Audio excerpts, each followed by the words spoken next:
Sumabak na sa egg-laying chicken project ang Basak, Limintuog, Candies Farmers Association katuwang ang Department of Agriculture at ng 66IB. Si Aguila Trooper China Almirol sa detalye.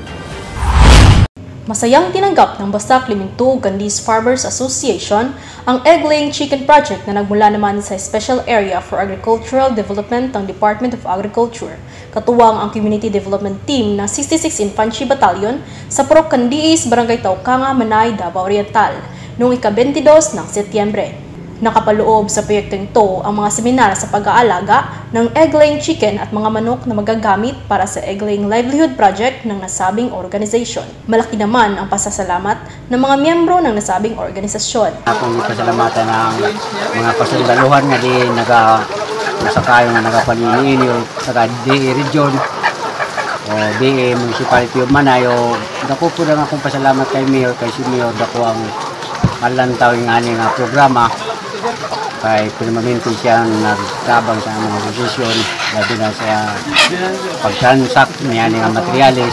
Ang nasabing proyekto ay bunga ng kabulikitaan ng 66 Infantry Battalion, pati na rin sa pagtutulungan ng mga membro ng Basak, Limintuog, Candies Farmers Association at walang sawang suporta ng Department of Agriculture at Local Government Unit ng Manay.